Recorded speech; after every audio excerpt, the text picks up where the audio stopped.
पर्यावरण शिक्षा में वायु प्रदूषण के स्रोत एवं संबंधित बीमारियां के बारे में पढ़ेंगे। यानी वायु प्रदूषण के क्या स्रोत हैं और उस वायु प्रदूषण से संबंधित कौन कौन सी बीमारियां हैं। Sources of air pollution related disease. वायु प्रदूषण के स्रोतों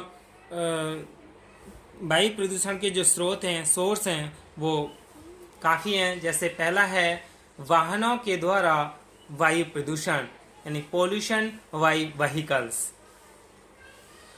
विभिन्न प्रकार के वाहनों जैसे दोपहिया वाहन, चार पहिया वाहन, रेल एवं वायुयान इत्यादि से विभिन्न प्रकार की विषैली गैसें निकलती हैं।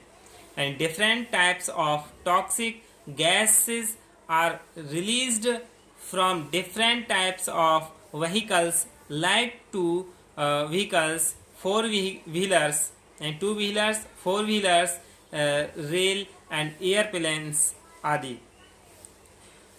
जैसे carbon dioxide, carbon monoxide, sulphur dioxide, nitrogen oxide, ethylene, acetylene, methane, propane, benzopyrene, aldehyde, formalin, ये सभी गैसें निकलती हैं, जिसकी वजह से मनुष्य को विभिन्न प्रकार की स्वास्थ्य संबंधी समस्याओं का सामना करना पड़ता है। वो कौन कौन सी बीमारियां हैं, कौन कौन सी समस्याएं हैं, जैसे कैंसर, दृष्टिदोष, कैंसर, दृष्टिदोष, आँखों में जलन और सिर दर्द, छींकना, मानसिक विकार, खांसी, रक्त की कमी, थकावट, ये सभी बीमारियां होती हैं।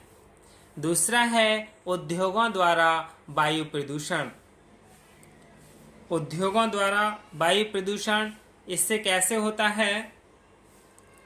Due to industrial pollution the surrounding area can also be vegetative and animal free. If air pollution is not stopped, then human life will be in danger in future। यानी कुछ उद्योग जैसे रासायनिक उद्योग, इस्पात उद्योग, खाद कारखाना, सीमेंट फैक्ट्री, चीनी मिल, पेट्रो रसायन उद्योग इत्यादि से पोटेशियम उर्वरक, पोटास के कण, कार्बन डाइऑक्साइड, सल्फर डाइऑक्साइड, धूल के कण, कैल्शियम, सोडियम, एल्यूमिनियम, सिलिकॉन के कण वायु में प्रवेश कर वायुमंडल को प्रदूषित कर देते हैं, जिससे हमें विभिन्न प्रकार की बीमारियां जैसे दमा, चर्म रोग, दमा यानी अस्थमा के लिए बोलते हैं, चर्म रोग यानी डर्मेटिटिस, और फिर है हृदय रोग यानी हार्ट अटैक, टीबी तथा नेत्र रोगों यानी आई डिसीज का सामना करना पड़ रहा है। यही नहीं बल्कि औद्योगिक प्रदूषण की वजह से आसपास का इलाका भी वनस्पति एवं जंतु रहित हो सकता है। अगर वायु प्रदूषण को रोका नहीं गया तो भविष्य में मनुष्य का जीवन खतरे में पड़ जाएगा।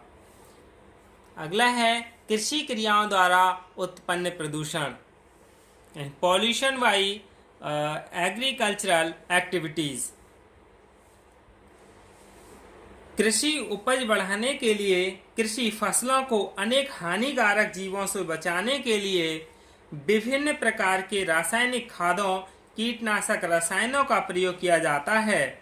इसके छिड़काव से एक ओर जहां भूमि प्रदूषित होती है, वहीं दूसरी ओर इसका प्रभाव कुछ अंश वायु में मिलकर वायु प्रदूषण में वृद्धि करता है, जिससे आंखों में जलन, चर्म रोग एवं सांस संबंधी बीमारियां होती हैं। To increase agricultural yield, various type of chemical fertilisers and pesticides are used to protect agricultural crop from many harmful organisms। चौथा है घरेलू प्रदूषण यानी डोमेस्टिक पॉल्यूशन। भारत जैसे कृषि प्रधान देश जहां मवेशियों का अवशिष्ट गोबर, लकड़ियां एवं कृषि कचरे का प्रयोग किया जाता है, 90% ऊर्जा का भाग गैर वाणिज्यिक ऊर्जा स्रोतों से प्राप्त होता है, जिससे उत्पन्न धुआं वायु को प्रदूषित करता है। In an agricultural country like India where residual cow dung, wood and agricultural waste is used, जिससे उत्पन्न धुआं वायु को प्रदूषित करता है। कलकत्ता नगर में प्रतिदिन 1200 टन कोयला घरेलू चूल्हों में जलाया जाता है, जो वायु प्रदूषण का मुख्य कारण है, जिससे सिर दर्द, आंखों में जलन, श्वास संबंधी बीमारियों का सामना करना पड़ता है। फिर अगला है व्यक्ति की खुद की आदतें एवं कार्यशैली, यानी person self habits and workings. वायु प्रदूषण का एक महत्वपूर्ण स्रोत लोगों की खुद की आदतें यानी हैबिट्स और कार्य करने का तरीका भी है। कुछ लोगों को धूम्रपान करने की आदत होती है यानी स्मोकिंग, जिससे वे सिगार, सिगरेट, बीड़ी द्वारा अपने घर, ऑफिस एवं सार्वजनिक जगह जैसे railway station, bus stand, park इत्यादि में धूम्रपान करके वायु प्रदूषण फैलाते हैं। एक अनुमान के अनुसार दुनिया में लगभग 50 लाख से अधिक सिगरेट प्रतिदिन फूंकी जाती है। इसी प्रकार अपने घर का कूड़ा करकट बाहर फेंक दिया जाता है, जिससे कुछ कण वायुमंडल में प्रवेश कर जाते हैं। यहाँ तक कि सफाई के नाम पर आसपास के कचरे को इकट्ठा करके उसे जलाया जाता है, जिससे वायुमंडल में धुआं की मात्रा बढ़ जाती है, जो टीबी, सांस संबंधी रोगों, सिर दर्द, दृष्टि दोष इत्यादि में बढ़ावा देता है। अगला है धार्मिक रीति रिवाज यानी रिलीजियस कस्टम्स। कई विशेष समुदायों में कुछ धार्मिक रीति रिवाज की वजह से भी वायुमंडल में धुआं की मात्रा में वृद्धि होती है। जैसे हिंदुओं में होलिका दहन एवं रावण दहन होता है। पहले बहुत सारे लोग एक जगह इकट्ठा होकर यह काम करते थे, लेकिन आज गली गली आपको होलिका दहन होते एवं रावण जलते दिख जाएगा, जिससे भारी मात्रा में विभिन्न प्रकार की गैसें वायुमंडल में मिल जाती हैं। वैसे ही आजकल दिवाली एवं शादी के समय लोग विभिन्न प्रकार की रोशनी एवं आवाज करने वाले पटाखों को जलाते हैं और अनजाने में ही अपनी खुशियों की आड़ में वायुमंडल को प्रदूषित करते हैं। अगला है अन्य कारण यानी अदर्स रीजन क्या है? जनसंख्या विस्फोट की वजह से जहां एक और वायु में उपस्थित CO2 एवं O2 का अनुपात गड़बड़ाता है, वहीं व्यक्ति अपनी पुरानी आदतों को अब तक नहीं छोड़ पाया है। आज भी हिंदुओं की परंपरा के कारण व्यक्ति की मौत के बाद उसे शमशान घाट में ले जाकर जलाया जाता है। विद्युत सुविधा की कमी भी इसका एक कारण है, जिस वजह से वायु प्रदूषण होती है।